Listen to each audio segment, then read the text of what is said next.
This is a podcast all about Bears. You either cheering for this team or just pulling your hair. I like to take a minute, just sit right back and tell you how I became the #1 Bears fan. That boy is Benny Hunter. Cake on the mic, cake on the mic, cake on the mic, cake on the mic. People, this the intro. Sacramento, California, born and raised. And Antelope is where I spend most of my days. You talk bad about my team, you must be a clown. This is Keek on the mic, so you know you better bear down. Bear down. Hey, what's going on, Bears fans? Thank you so much for joining me for another episode of Keek on the Mic, the podcast all about the Chicago Bears. Before I get this episode started, make sure you hit that subscribe button and the bell notification to catch all Bears content around the podcast. Make sure you follow me on all my social media platforms, and make sure you share this episode of Keek on the Mic with every single Bears fan that you know.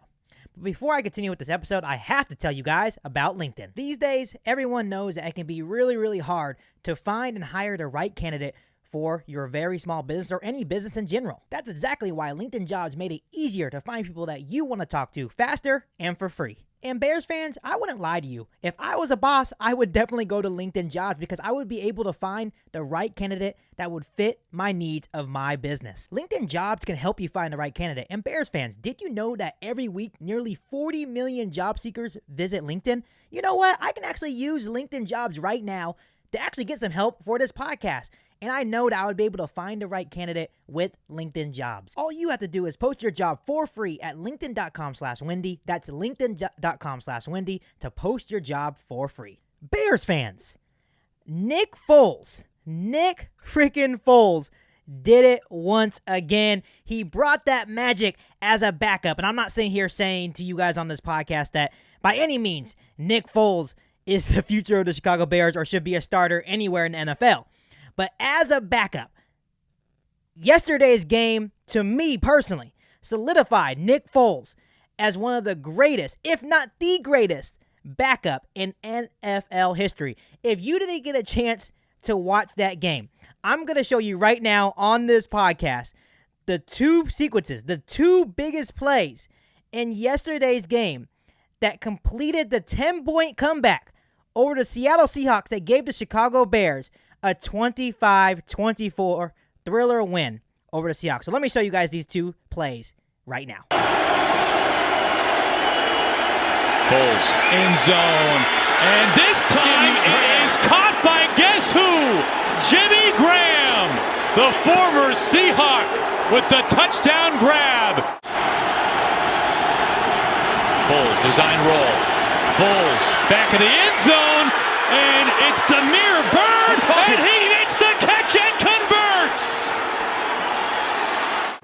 He had him open for a second. He threw it kind of late. I thought he almost messed it up. Seattle tried to carry him out the back of the end zone. He still was able to get a knee down. Those were the most exciting plays of this Chicago Bears season. And I get it. We have nothing to play for, but it's still nice to see the Chicago Bears win and have something positive go their way. Because for most of this game, it looked like the Seahawks were just going to wipe the floor with us, and the Bears had no chance. But all of a sudden, Nick Foles pulls the magic out of his ass once again and proves why he is one of the best NFL backups in the entire NFL. And it was the most exciting game I've watched this season for the Chicago Bears. Nick Foles went 24 for 35, 250 yards with a touchdown to Jimmy Graham that led to that Demir Bird fantastic 2-point conversion catch that gave the Chicago Bears the win. Yes, the Bears had nothing to play for, but it was nice to see them get a win and eliminate the Seattle Seahawks out of the playoffs officially. There were some big issues in this game. Don't get me wrong. It wasn't all pretty. The Bears were down 10. They had to come from behind to get this win. And a big part of that was the defense inability to stop the run. Rashad Penny of the Seattle Seahawks had 17 carries for 135 yards and a touchdown. He was gashing us up the middle all day long. And for the most part, I'm sitting here thinking how the Seattle Seahawks didn't win this game, right? So the fact that the Bears were able to keep fighting and hang in there for most of this game and able to come out of a tough Seattle stadium and take this win is a big deal. It's, and I know a lot of Bears fans saying, you know what, Keek, we're already out of the playoffs. And that's true. but you still want to see your team fight. And that's what I've been saying this whole season, is that these players have not stopped playing for Matt Nagy, and you could see it.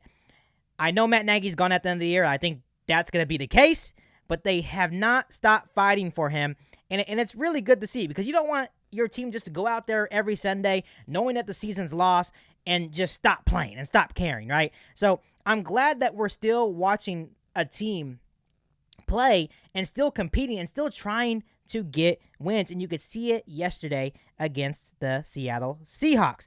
So another big thing that I think the Bears are going to need to fix, and it was a huge problem yesterday, was the Chicago Bears offensive line. And, they've been up and down, right? Up and down. But yesterday, they looked absolutely terrible. Obviously, when you look at the run blocking, Montgomery only had 21 carries for 45 yards, so there was not a lot of holes opening up. Obviously, they got to Nick Foles a couple of times with a couple of sacks. I know Carlos Dunlap had 3 by himself. So the offensive line struggled. So I know whoever the GM is, that's going to be a big vocal point going into this offseason, is fixing this offensive line. And one person I want to point out on this offensive line and call them out is Sam Mustipher. He has struggled all year long, and I think the Bears desperately need a new center going into next season. Looking at the defensive side of the ball, even though they did struggle for most of the game until the end, until that fourth quarter where they kind of buckled down and got some big stops, I want to give a huge shout out to Robert Quinn. He got another sack. He is now only 1 sack away from that great Richard Dent record. Never thought I would see that get broken in my lifetime, but he is now 1 sack away from getting that record. And then, of course, Thomas Graham, another really good game. Of course, he got burnt in the first quarter by DK Metcalf, but then DK Metcalf only had 1 other catch in this entire game, and you could just see the physicality from Thomas Graham, the confidence radiating off of him. So I think that is a huge find, once again, for Ryan Pace, and hopefully for the future of that secondary for the Chicago Bears. And even though Justin Fields didn't play, and we had to watch Nick Foles, it's good to see that these players are still fighting for each other, still trying to get wins. And it was good to be a fan yesterday and see that we can still find positives going into this next Bears season, even though the season is already lost for the Chicago Bears. So like always, comment down below in the comment section and let me know how you felt about yesterday's amazing comeback win over the Seattle Seahawks, 25-24. Let's talk about it. Before I let you guys go, make sure you hit that subscribe button and the bell notification to catch all Bears content around the podcast. Make sure you follow me on all my social media channels, and make sure you share this episode of Kick on the Mic with every single Bears fan that you know. But other than that, I'll be back for an all-new Bears podcast right here on Kick on the Mic. Thanks, guys, and bear down. You ain't bout it, you ain't bout it, you ain't kick on the mic. You ain't bout it, you ain't bout it, you ain't kick on the mic. You can go and subscribe, cause I be on it right. You ain't bout it, you